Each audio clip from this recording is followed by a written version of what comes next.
Week 4 of the war. Fury falls from the skies. And a new threat to Iran. Donald Trump says they have 48 hours to open the vital waterway through the Gulf, or he'll smash their power plants. Iran targets a British-US base, its missiles travelling thousands of miles. Does that mean they could hit Europe? The Prime Minister's ally, Steve Reid, Community Secretary, and his opposite number, James Cleverly, who was Foreign Secretary under the Conservatives, are with us this morning. And as oil and gas prices surge, who will pay? Chris O'Shea, the boss of energy company Centrica, that owns British Gas, joins us live. And Ukraine's President Zelensky told us this week how the conflict is prolonging the bitter fight in Ukraine. The focus of America is more on the Middle East than on Ukraine, unfortunately.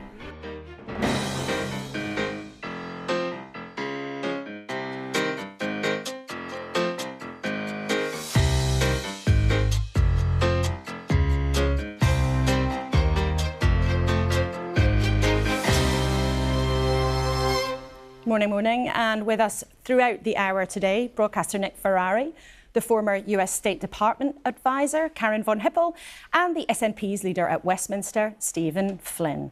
Let's start, though, as we always do, with what is making the news. And this is live pictures of southern Israel this morning, where rescue workers are cleaning up after an attack on the town of Arad. Dozens were injured, but no one has been reported to have been killed. But there have been fresh strikes this weekend on Iran's capital, Tehran, too. Israel's defence forces said it had been striking regime targets. Iran says 3,200 people have been killed since the war started in Iran. The Lebanese said at least 1,000 people have been killed there, and Israel said last week 14 people have been killed directly by strikes. But here at the BBC this morning, we are leading with President Trump's threats to obliterate Iran's power plants unless they open that crucial waterway, the Straits of Hormuz, where so much of the world's trade is clogged up. The Sunday Times and the Sunday Telegraph both lead with Israel's claim that Iran's missiles could now reach London. The Observer takes a more political attack. The headline, The Unpopulists, with an image of Nigel Farage and Donald Trump smiling in the White House. The Sunday Mirror and the Sunday Mail on Sunday take a different story, looking at Sarah Ferguson. The Mail on Sunday says that she wanted to clone the Queen's corgis. News takes all shapes and sizes, even at a time like this. Good morning to all three of you. Karen, defence, the military world, that is your world. What do you make of Donald Trump's new 48-hour deadline for Iran? Well, thank you. It's certainly not the first time we've heard him make ultimatums and that he doesn't act on. We've heard it throughout this entire term so far. I think he's in a bit of a panic because he thought the war would go better than it has. And so he even said also, we're winding it down. Just as he said, we're winding it down, they're sending thousands of Marines over. And the Israelis say we're going to ramp it up over the next 2 weeks. So hard to know what's going on. And before we move on, in your view, could Iran's missiles now reach Europe and maybe even London? Well, assuming this one missile did reach Diego Garcia, which is 4,000 kilometers away, the Iranians are also developing intercontinental ballistic missiles that could go up to 10,000 kilometers, although we haven't seen those in action yet. So possibly, yes. OK. Nick, in terms of the public's response to all of this, you know, this time last week, Downing Street was thinking, oh, actually, we are roughly where public opinion is. They think we should be protecting British assets, but not getting involved. But do you sense the public mood is there still? Well, that's what I do, of course. I take those calls, and I'm so grateful for that. And you said right at the top of the programme, the prices surge, who will pay? Laura, we're paying, because I noticed as I was driven in today, a litre of unleaded prior to the dispute was around 129, 130. I just saw it 141 coming up a road in here. Those are the people who are paying. I've not even talked about the energy bills. There's a good piece in one of the papers by Lord Walker, who runs Iceland. That's the store, not the country. And he says that the response has been rather slow. We have given the petrol companies a shot across the bows. I like Richard Walker. I think he's a good bloke, but I don't see it on the forecourts, and your viewers won't either. Well, we'll talk to Chris O'Shea, who's the boss of one of the big energy companies, a bit later. But, Stephen, what do you make of how this situation is developing? You know, we're nearly a month into this conflict now. Yes, so Benjamin Netanyahu has convinced Donald Trump to start an illegal war in the Middle East that has seen oil falling from the skies, sewage drainage facilities on fire in Tehran, seeing kids being killed in primary schools. And now we see the IRGC emboldened enough to block the Strait of Hormuz and potentially launch intercontinental ballistic missiles at Diego Garcia. He has lost control, but he has never possibly been in control of this war. I'm very keen to hear from Steve Reid regarding the details of what's happened in the recent days, but I also feel that Parliament needs to have its say with regards to the UK's involvement in this conflict up till now. Well, we will give you a request. We will talk to Steve Reid just in a couple of seconds. And as we enter week 4, let's remind you what's been happening in these last 7 days. A few days ago, when Donald Trump was asked about attacks on one of Iran's oil hubs, he said, "I might have a plan, I might not." Then late yesterday, he pronounced that Iran had 48 hours to open the Straits of Hormuz or its power plants would be obliterated. It doesn't take a genius to work out that if there are more attacks on energy production, it will be harder to produce oil and gas. So the price of black gold and then of everything else could surge.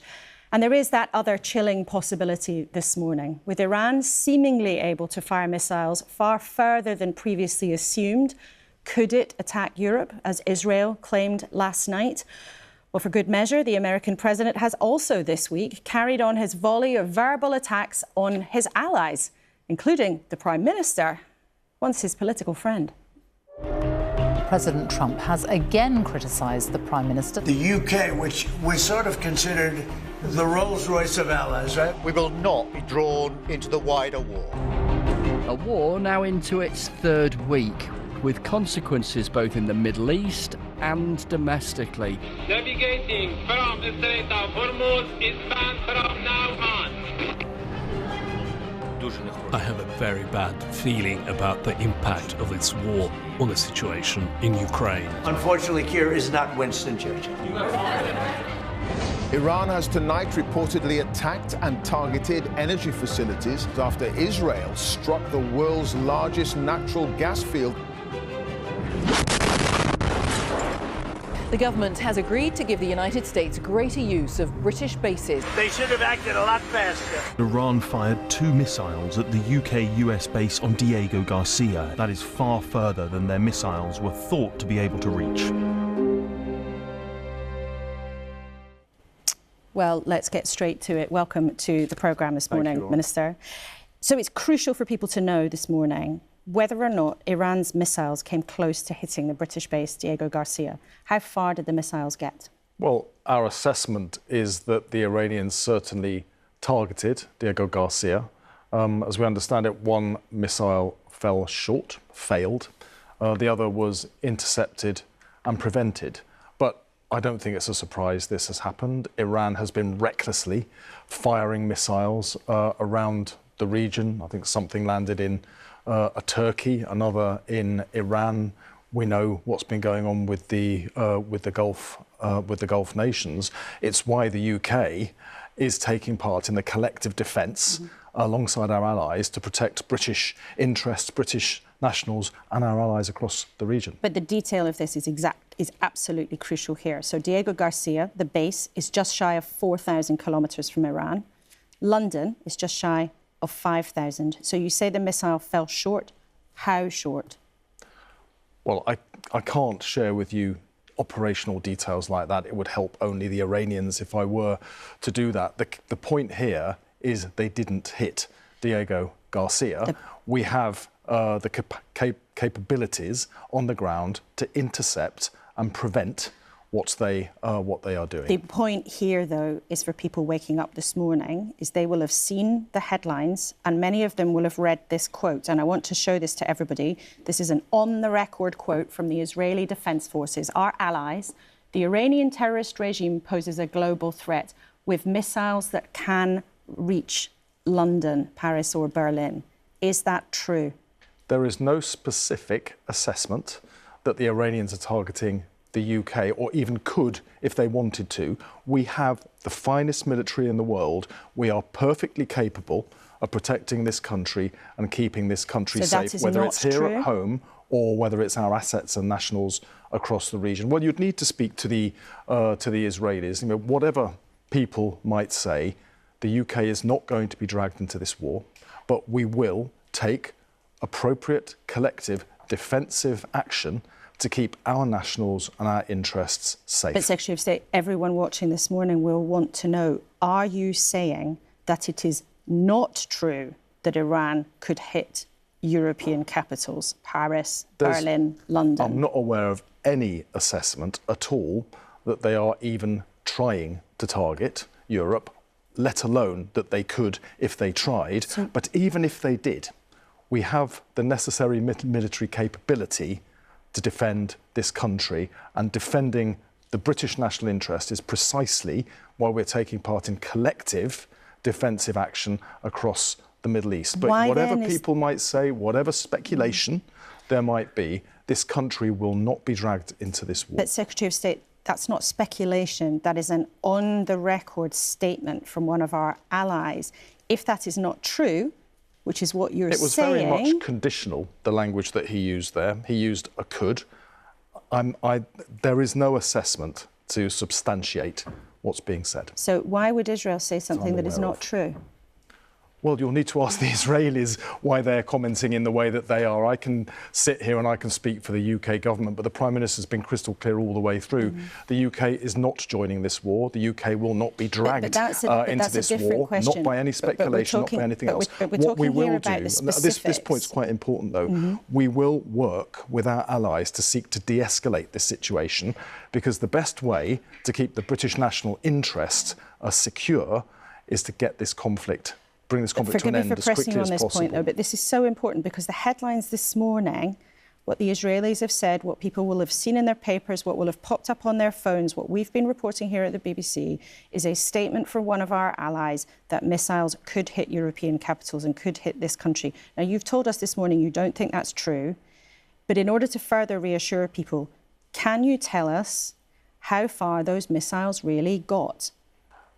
You can't expect anybody to come here and talk about the operational capabilities. Well, the Defence Secretary told us a few weeks ago something had come within 300 yards of British troops in Cyprus, so he did just a few weeks ago. And the Iranians are behaving incredibly recklessly at the moment, firing missiles around the whole region. Our interest is in providing necessary capabilities to take part in collective defence of British nationals and British interests in the region and around the globe, but also to work with our allies to de-escalate this situation, because the sooner we can bring this war to an end, the sooner we can get back to talking and negotiating, the better off people will be, both from attacks but also in terms of the security of our economy. In terms, though, of your efforts to de-escalate and your wish not to be pulled into a wider war, doesn't really appear to be working, does it? You know, Iran has tried to hit our military base directly, as we've been discussing. There was an attack on our base in Cyprus. The MOD sources now say the UK has downed over 50 drones. The UK has now given America permission to use its bases to protect the Strait of Hormuz, as well as going after missile launch sites in Iran. That's not de-escalation. Well, as part Isn't of it exactly what your critics say is slippery slope? As part of our defensive actions, it's necessary to adapt to the new targets that the Iranians are focusing on.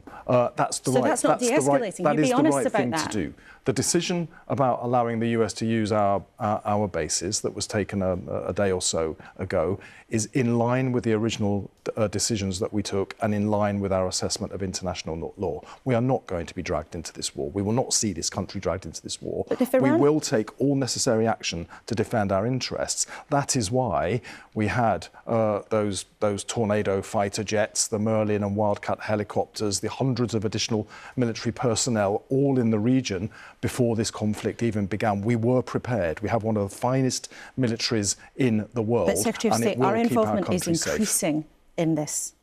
We are getting more involved, whether you like it or not. Our AF jets have been shooting down more drones. We are now giving the Americans additional permission to do more.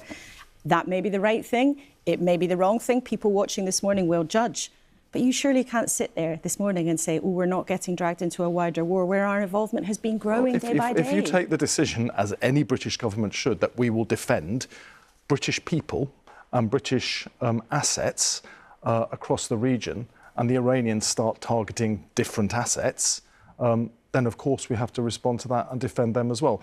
That doesn't take away one iota from our interest and focus on de-escalation. And we're talking to our allies about that. We're talking to the United States about that as well. The best way that we can protect people is to bring this conflict to a close as quickly as we can. Isn't it time for a vote in Parliament on what the UK is doing?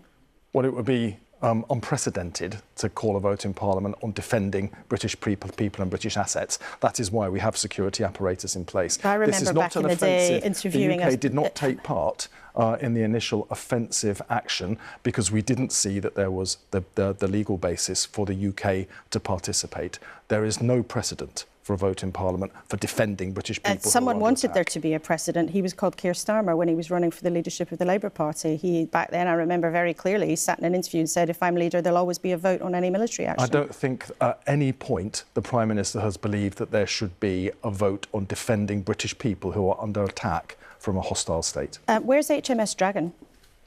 HMS Dragon will be on its way to the region. What happened there it's still not there. Is that it was undergoing a 6-week refit that was completed in 6 days instead, thanks to the fantastic capability of our Navy doing what they're intended to do, and that ship is now on its way to the region. But it's still not in Cyprus, it's just it's still not there. To join the hundreds of additional personnel, the Typhoon fighter jets, the Merlin and Wildcat helicopters that were already stationed in the region before the conflict even began. The UK was fully prepared with resources there to defend our interests in case this conflict started, and indeed it did start. Now our focus is on de-escalation. Let's now talk about what's happening here at home. Of course, everyone watching is worried about bills. They've already seen petrol prices go up.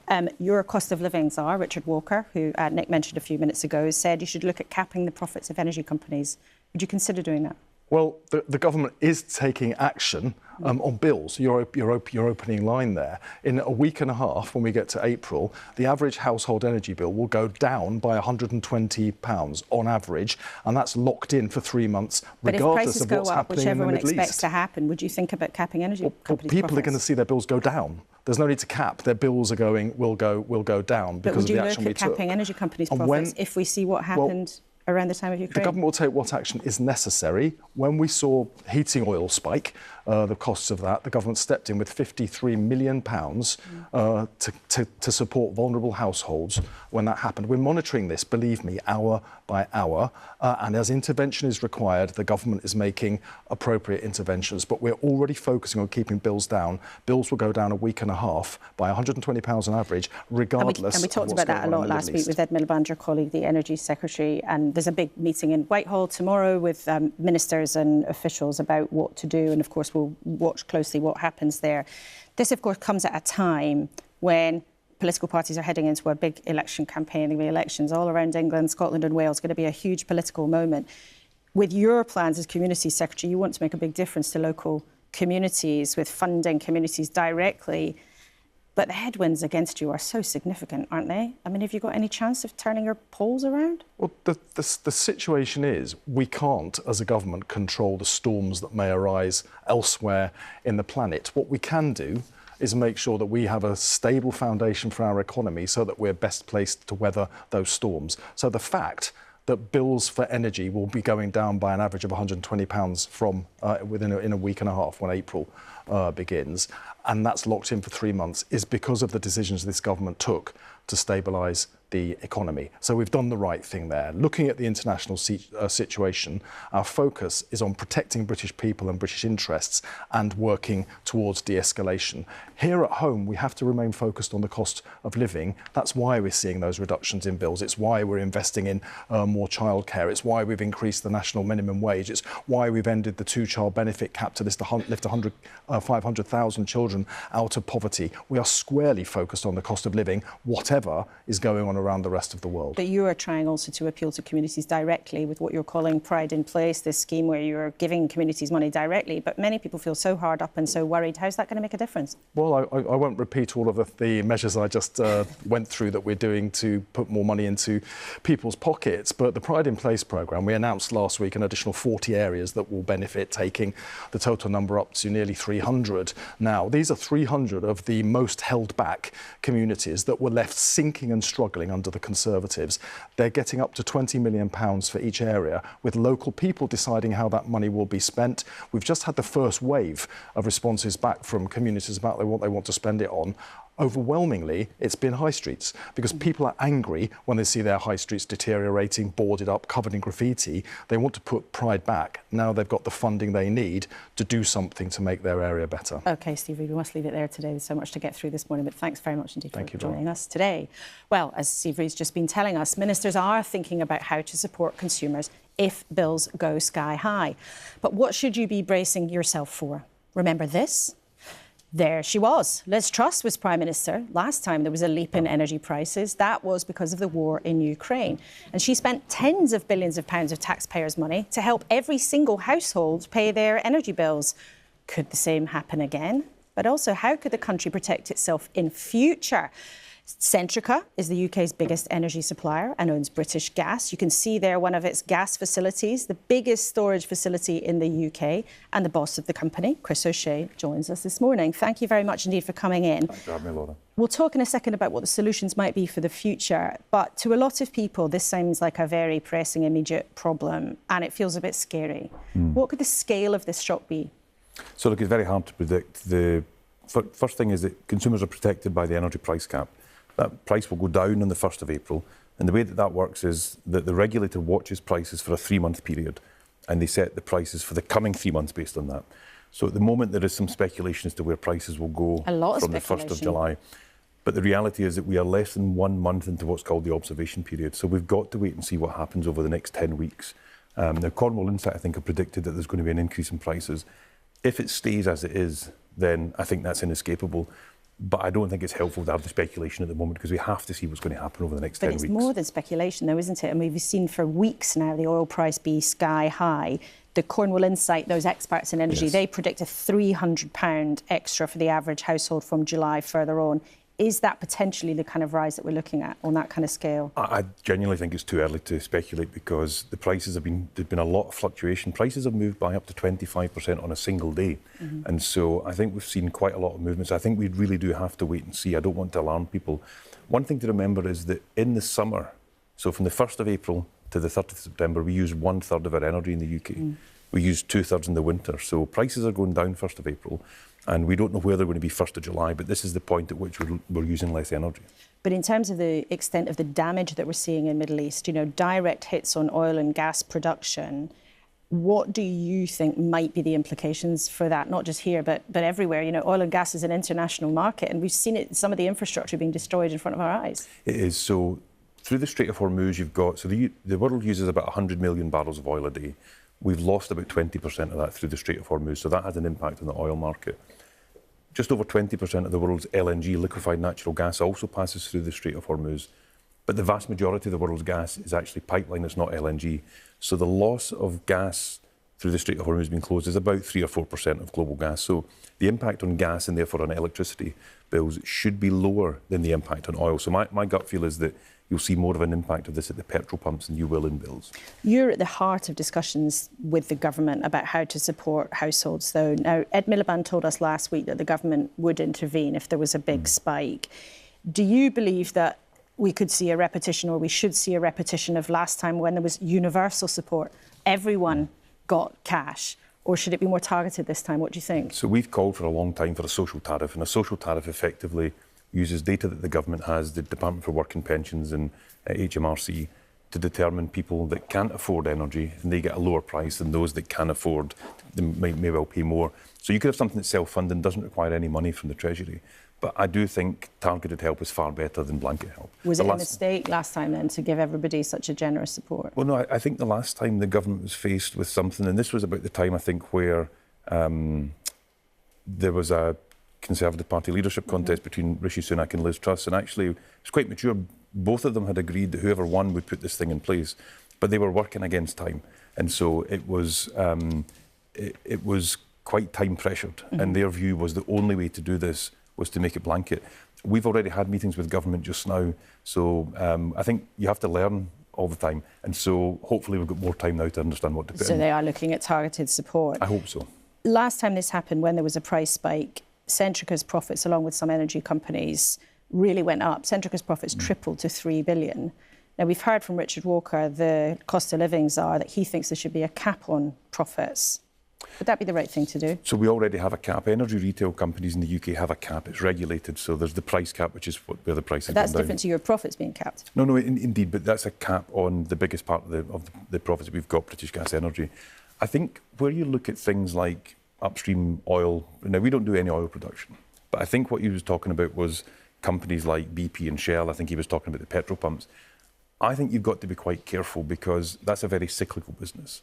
And if you want to put a cap on profits when they're making a lot of money, well, are you going to help when they're losing a lot of money? I spent many years working for one of those companies, and it is hugely cyclical. So you go from making lots of money and making no money, and you balance out at a reasonable level. But if there is a sort of emergency situation like this, I mean, last time round, there was a lot of public concern that companies like yours made lots of money because of the spike in the energy prices because of a conflict.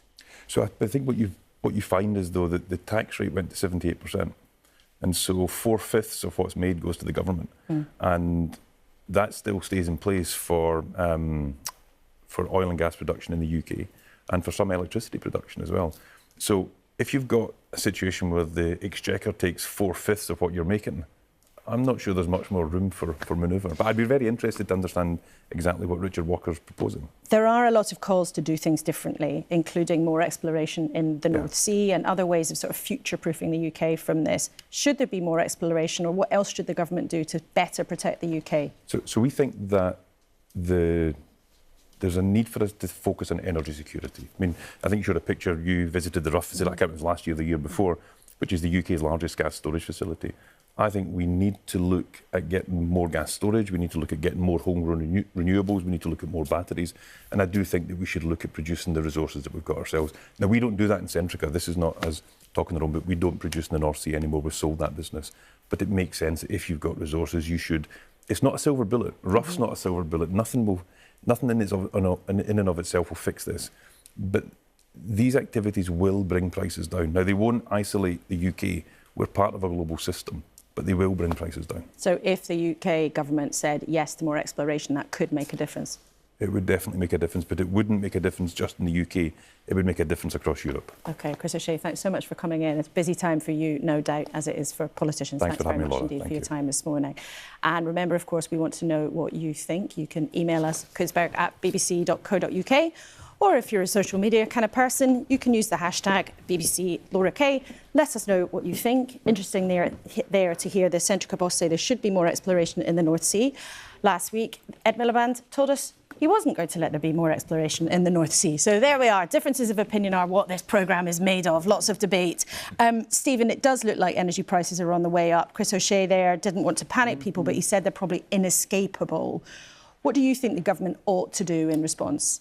Yeah, I mean, Chris was very clear about where the direction of travel is. I don't think Steve Reid necessarily was trying to say to the public, things are going to get better in the next few weeks, ignoring the fact that in just a few months' time, energy bills will probably be about £700, £800 higher than what the Labour Party promised prior to the election. I think a confident government would be clearer with the public about what's actually happening, both in terms of energy bills, but also in terms of how far a missile has gone. Look, I think what the UK government are going to do is change their policies. They're going to change their policies when it comes to taxation of the North Sea. They're going to change their policies when it comes to licensing of the North Sea as well, because what they will understand right now is security of supply is imperative. So you mean more licences and less tax on oil and gas? So what we absolutely fundamentally need is to make sure that we have a secure system. Renewables is the future in that regard, and I'm fully supportive of that.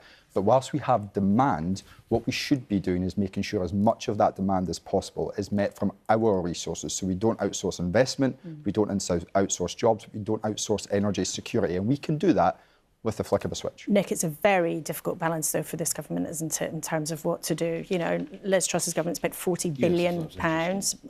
Very clear the government is looking at targeted support rather than a universal payout. Difficult, too, in terms of their commitment to renewable energy in the North Sea. Let's go back to your interview with Steve Reid. You talked about the headwinds and that they how affect the local elections, to which Mr Reid responded, we can't control storms that occur around the planet. No, none of our voters, none of your viewers think it, but what you can control is your reaction. And that is where this government will be judged.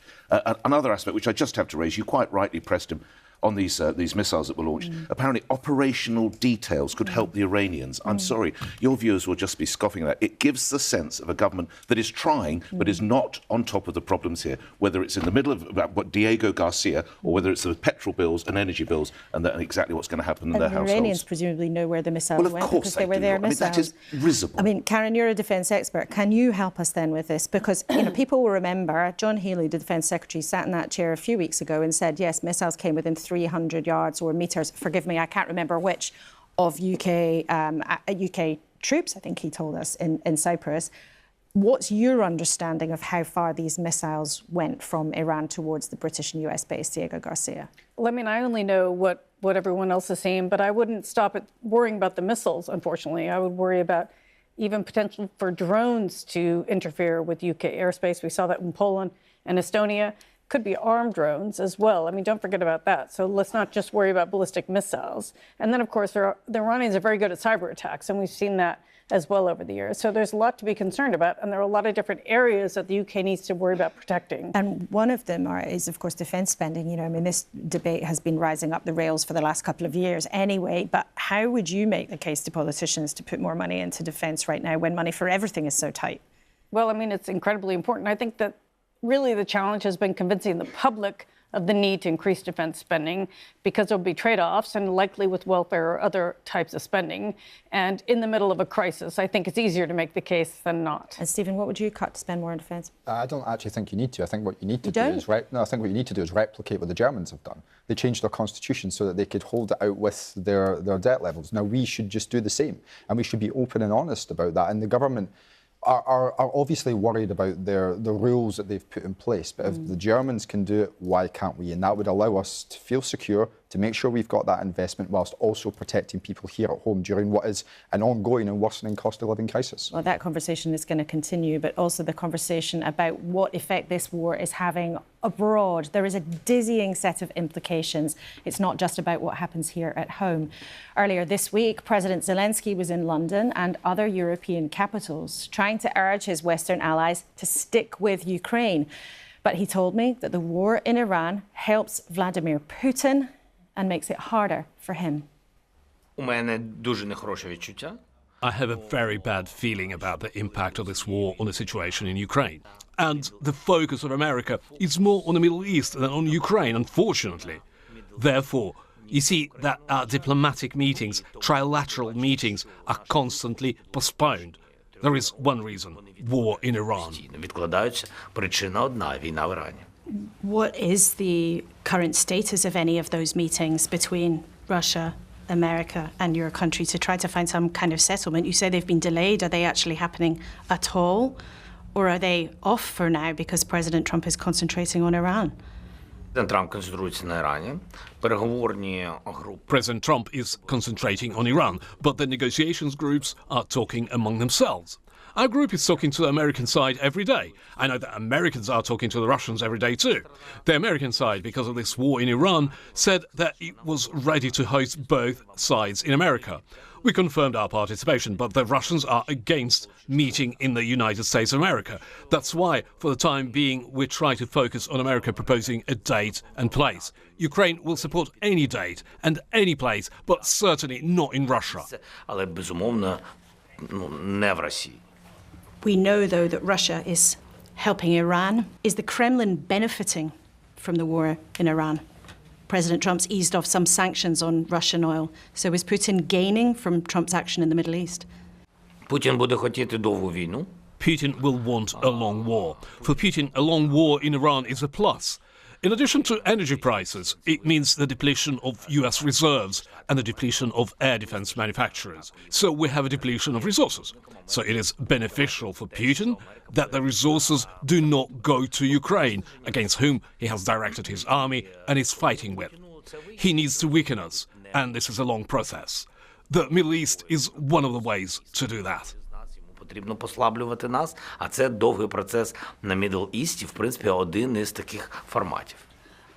And indeed, as you say, there are only so many resources in the world. There are only so many missiles in the world. There are only so many Patriot missiles in the world that are being used by Gulf states. Are you worried that those vital Patriot missiles could not be there for you when you need them?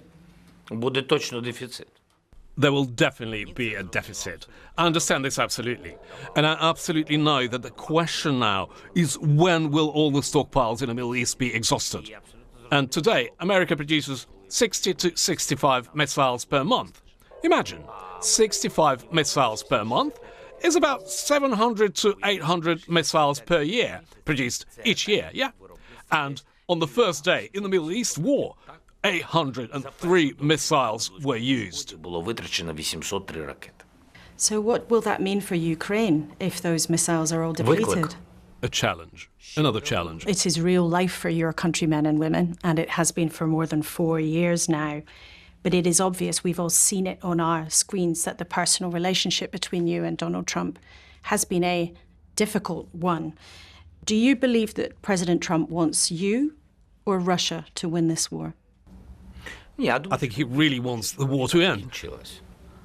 He wants to finish this war. Now, that's a different question. Do you think he has a clear view of who he wants to see win in the end? Я думаю, що він по-іншому. I think he has a different attitude to it seems to me. He wants to end the war because he talked about it and promised it to voters and to everyone. He wants to finish it quickly. He thinks about the very moment of the end of the war, how to do it more easily. But it is, though, extraordinary, though, is it not? Every other Western leader, pretty much, says clearly, repeatedly, that your country was the victim of an illegal invasion. They clearly have given an expression that you must be protected until the end of this conflict. It's not just about giving a deal, and you don't feel that President Trump shares that view? Я думаю, так. Президент Трамп, може він з команди, вони обрали для себе... I think so. President Trump, maybe he and his team have chosen for themselves a certain strategy. They have chosen a strategy to have a close dialogue with Putin, not to irritate him, because Europe irritated him and Putin does not want to talk to Europe. Not to be completely on the Ukrainian side, because Europe stood on the side of Ukraine, defending us. And look, Putin says that he doesn't want to have anything to do with Europe, and Trump said that he will be between us. He as negotiator, and he will not be on any side. So he's not on any side. That's what he demonstrates. Do you believe that President Trump and his actions have made the world more dangerous? У мене не буде на це справедливої відповіді. I will not have a fair answer to this. I will probably not be able to. I always try to speak objectively, not subjectively. I believe that any split in NATO will weaken both sides. I would really like President Trump to meet with Starmer, with the main countries, so that they have a common position. We want to be allies with that kind of NATO, a strong NATO, where everyone respects one another and is ready to defend. Таким НАТО, сильним НАТО, де всі один одного поважають і готові захищати. I can't tell Trump what to do. Keir is a smart and very cool partner, absolutely. We know there are emotions in everyone at different times. I think that Keir, he's in touch with President Trump. He can meet with him and reload the relationship again. It happens. I don't see a big problem. To be honest, I do not see a big challenge. В тому ваша історія.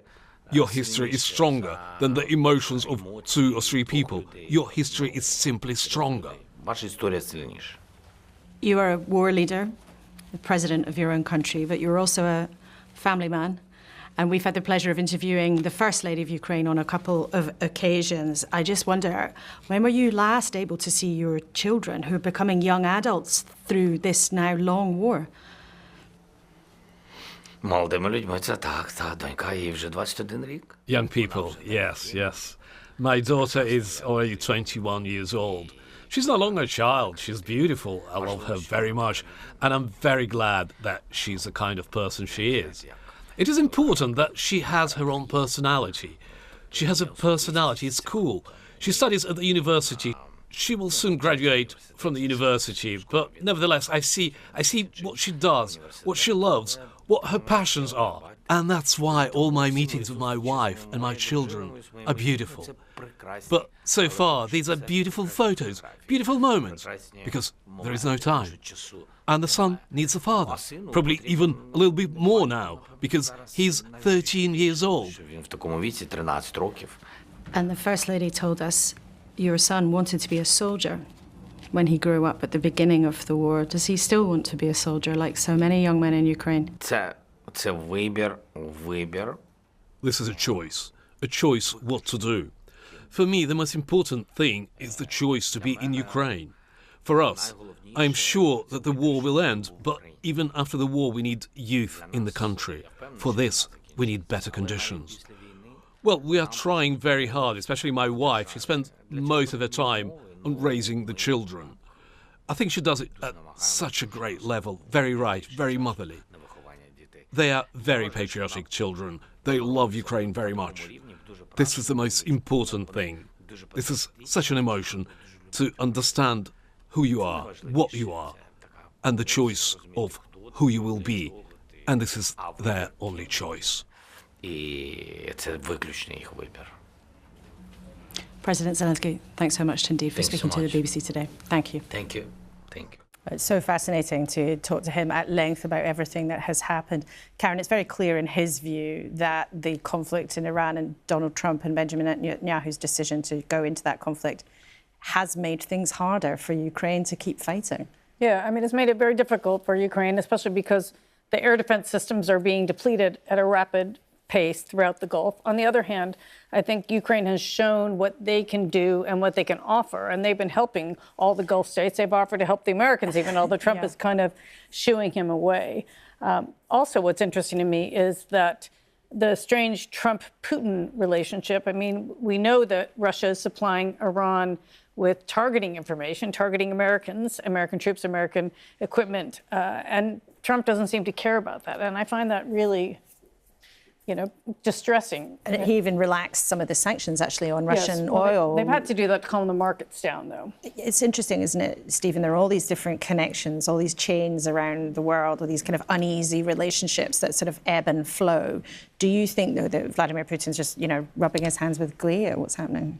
I think he's probably filling his pockets right now with copious amounts of money, because he is the major winner out of Donald Trump and Benjamin Netanyahu's illegal war. It's financing his war effort here in Europe, and we can't just simply ignore that fact. It's why we need a quick and sustainable diplomatic solution to this that gives Donald Trump an off-ramp, which makes him feel like he's won something, even though he probably hasn't. But what a hero Zelensky is, in contrast to all of those people. And that's something which continues to inspire all of us. Nick, with all this instability, and politicians can say, let's have a diplomatic solution, but it doesn't seem that many people have got that much faith in that happening. Do you think anyone in this country has got much sympathy for the Prime Minister having to deal with this picture? I think they have now. I think he had a poor start. I think the fact that we did not allow our bases to be used to defend British military personnel and indeed British citizens in the area, that was a mistake. I think he's come round to it, but this continual citing of international law, which I think we're going to hear more about through the course of this coming week. Of course, we want international law, but when you have figures like Putin, when you have figures like the Tehran regime, when you have President Xi, sometimes you must, of course, look to international law, but you can't allow yourself to be bound by international law. Otherwise, you're just going to be a weak player. I'm not suggesting we move boots on the ground for a second, but you have to be realistic in the world we find ourselves. Karen, what is the realistic way out of this, though? Well, I mean, Trump will just declare victory and at some point, because, of course, this is hurting the U.S. economy. You talked about gas prices in the UK. Everyone in America drives by gas stations, and they're up over $4 a gallon, so it's almost double. They lost 92,000 jobs in February. The stock market is not doing well. And so those are the indices that he actually cares a lot about. And what are the long-term implications of this conflict, though, do you think, even if he pulls out quickly?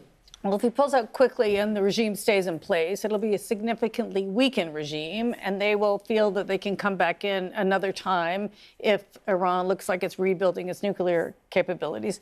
If there's a civil war and things change, then it could get really ugly. And there's a very small chance that, something good could emerge from this, but it's a very small chance. So much at stake. All three of you, thank you. Be back with you shortly, because now we are going to start the clock.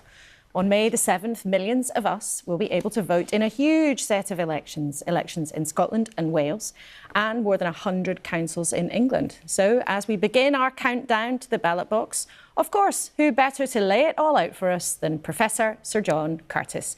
Here he is with the first in 2026 of his 60 Seconds on Sunday.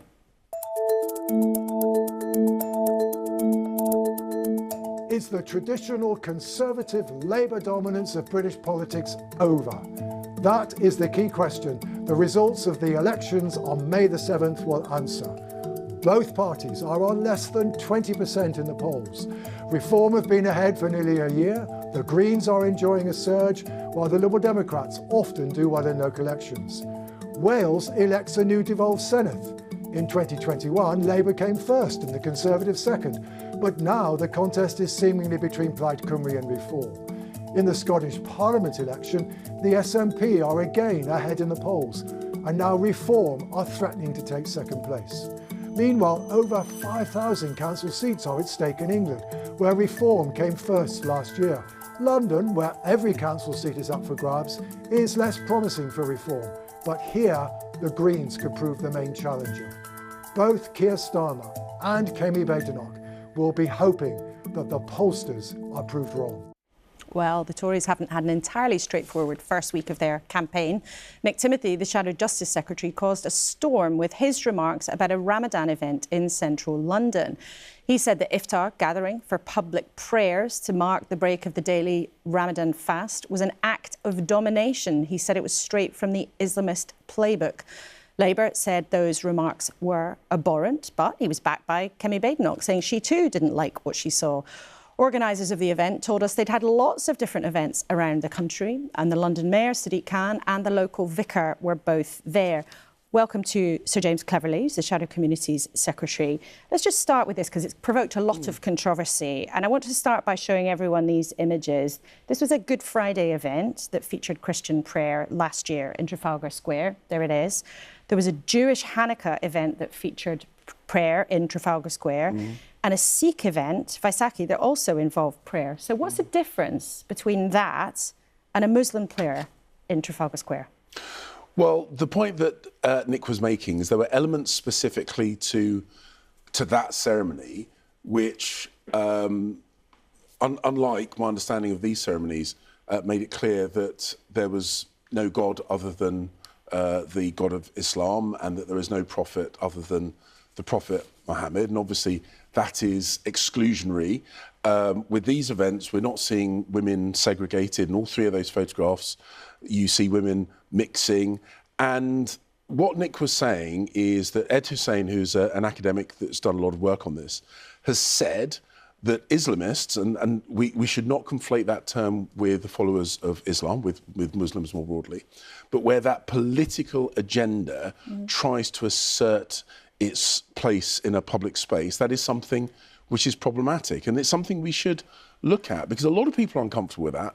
And if politicians are not allowed to even discuss these issues, we put it in the laps of more extreme voices. But what's the evidence that that event was something being used by people with extreme views? What's the evidence for that?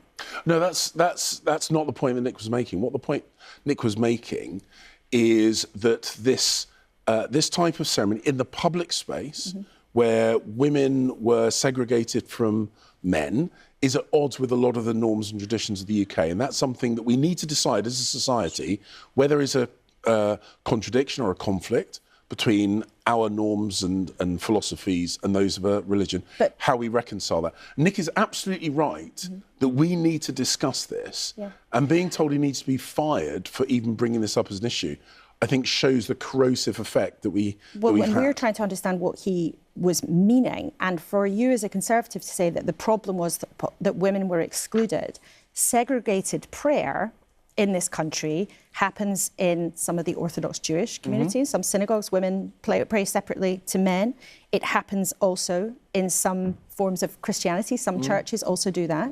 So are you saying that segregated prayer is by its very nature something that shouldn't be allowed in this country?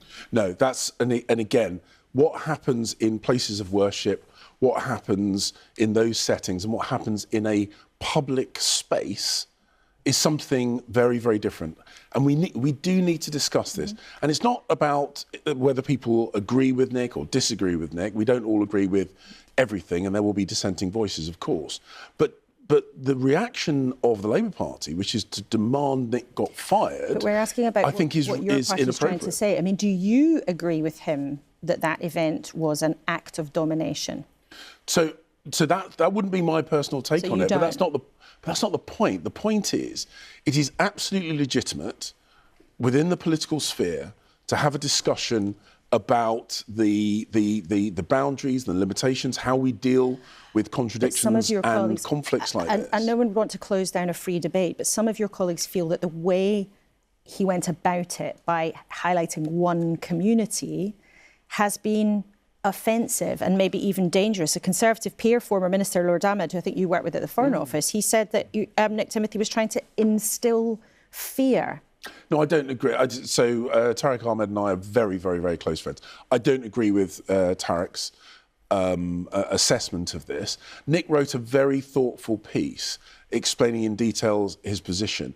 And we need to look at the nature of integration. We need to look at the nature of how we maintain the things. For example, freedom of worship is an incredibly important cornerstone in the UK.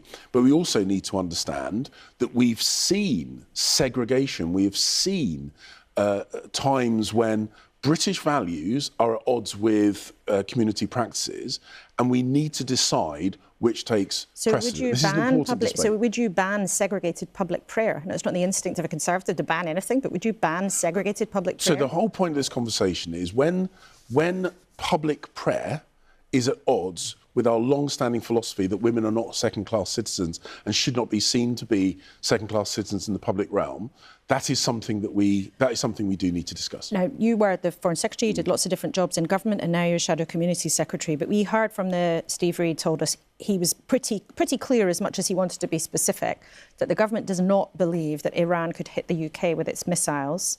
Israel has suggested differently. Do you believe that Iran has the capability to hit the UK? So I haven't seen. I'm not privy to the kind of intelligence reports that I used to be, but what we are seeing is Iran now deploying very, very long-range missiles. When I was Foreign Secretary, we were absolutely consistent that our primary focus with regard to Iran was preventing them acquiring a credible nuclear weapon. They were tiptoeing towards that with greater enrichment. So it was inevitable that Israel and the US decided they needed to take action to prevent that from happening. Our frustration, and Nick highlighted this earlier on the panel, is that Keir Starmer prevented our allies using their military capability from our bases. That was a misstep. It's damaged our credibility in the international sphere. We're relying on other countries to protect British personnel, British nationals, and British interests, and that is not the position we should be. But just briefly, would you retaliate then for Iran's attempt to strike Diego Garcia, British base? It's not about retaliation. It's about making sure that whether it is the UK directly or our allies or in conjunction, we degrade their ability to target us. But let's start with the basics. We should be defending our own people. And Starmer hasn't even got that right. Just lastly, would you like to see a cap on the profits of energy companies if bills go up later in the year? What I'd like to see is British people taxed less. A huge chunk of their bills are because of taxes, particularly green levies. We are advocating a reducing of the amount of money that the government adds to those bills. Let's start off with that. Let's also make sure we are better utilising our own oil and gas capability so that we are not reliance so heavily on imported energy sources. OK, well, I have a feeling there are going to be lots more conversations about what to do about energy bills in the coming months. James Cleverly, good to have you with us in the studio this morning. Well, it has been a busy hour at a busy time with claims, of course, that Iranian missiles were targeted towards a British US base in Diego Garcia. But all of this happening against a very interesting political backdrop with those big sets of elections coming soon. Nick, what do you think is going to happen? I mean, John Curtis said the Tories and Labour will both be hoping the pollsters are wrong. Well, the poor old Conservatives, they wanted to be talking about filling in potholes and restoring pride in our high street, and they've had to speak about a mass prayer ceremony in London's Trafalgar Square, so that's been misfired, as ever. I mean, I'm going to follow John's 60 Seconds on Sunday, fantastic, because it is, to almost sound like one of your friends on a sports show, there is everything to play for every single party. And I looked at my friend here, Stephen, what a battle baron that's going to be. Well, it's interesting, because the SNP, if you looked a year ago when, Anas Sarwar, the leader there, looked like he was sort of, doing pretty well, but Labour's unpopularity seems to have put the SNP in a pretty good position. Are you just benefiting from their misery? I've seen some folk suggest that this year's been an annus horribilis for Mr Sarwar, which isn't a particularly glowing endorsement of where the Labour Party are at in Scotland. But look, the person who's made the change in our party, who's made the change in our polling numbers, and who will continue to be First Minister after the election in May is John Swinney. And I've got absolute confidence that we'll be in a position where we can not just win this election, but go on and win that majority that we want to get, so that we can have the control of our nation's resources and our nation's future that we want with independence. So you think you will win outright? I think there's an opportunity for us to go and do that, and we need to go and grasp it. Do you think, Nick, that the electorate is kind of set and baked in where it is now? The next 6 weeks going to change very much, do you think? Oh, I think it can. I mean, we must find out from, my American colleague, but I think in this country we vote with our wallets and our purses, and I think there you vote with your pocketbooks or whatever it's called. And if, as we were hearing on your show, if these oil prices, if these energy prices continue to go up, although, as Steve Reed told us, they can't control events around the planet, whereas maybe they can't, but it's going to hurt them if people are paying more for their petrol and paying more for their energy bills. It's a fact, as it would in the US. Well, Karen, you're going to go to the US, I think, shortly for a few months. And, of course, the midterms there, which that halfway point in any presidential term, a huge set of elections that this time really could have an effect on everyone watching today right around the world. What do you think that is going to mean for Donald Trump? Right. I mean, don't forget, before this war, Trump was they already expected him to lose the House. Now with the war, deeply unpopular with some of his base, the MAGA part of his base, it doesn't want any foreign wars, are upset about it. So now they think that the Senate may be up for grabs. But also, it's in November. And if you think about what we've already been through in the last few months with Venezuela and Greenland and now Iran, who knows what will happen between now and then. And Stephen, in terms of the election and sort of stability in Westminster, I know, you like every MP spend a lot of time I was going to say gossiping. That would be unfair. Chatting to colleagues from different parties. Your leader, John Swinney, told us a couple of weeks ago very confidently he thought Keir Starmer would be gone after May. I mean, he would say that, wouldn't he? But do you think that was really going to happen when there's a war? So when there's instability, what people want is stability, and John Swinney offers that. Keir Starmer does not. Keir Starmer has been the symbol of chaos throughout his time in Downing Street, and I think when the election results come in May, the SNP win in Scotland, Plaid Cymru win in Wales, and whomever wins in England, I think Keir Starmer will be pushed to one side by his own party. Well, that's quite a crystal ball, and I know plenty of his colleagues would disagree. We will have to see, but thank you all three for spending the last hour with us. You can find more about the May elections and all the candidates running so far on the BBC News website, of course. Thank you to my trio at the desk. Thank you to all of our guests this morning, and most of all to you for watching at home. There are now 37 hours and 44 minutes by our count until President Trump's deadline to Iran runs out. Who can know what happens if that is missed? But the UK government is trying to prepare and maybe prepare for the worst. The Communities Secretary told us there was no specific assessment that said the Iranians were targeting the UK with ballistic missiles, or even could if they actually wanted to. But he wanted to reassure you, if it did, Britain could defend itself. And the boss of Britain's biggest energy company told us that bill price rises are likely inescapable if the war continues. A busy morning. Do head to iPlayer if you watch the full interview with President Zelensky, if you can. I'll be with Paddy O'Connell a bit later on Newscast. And I'll, of course, look forward to seeing you next Sunday, same time, same place.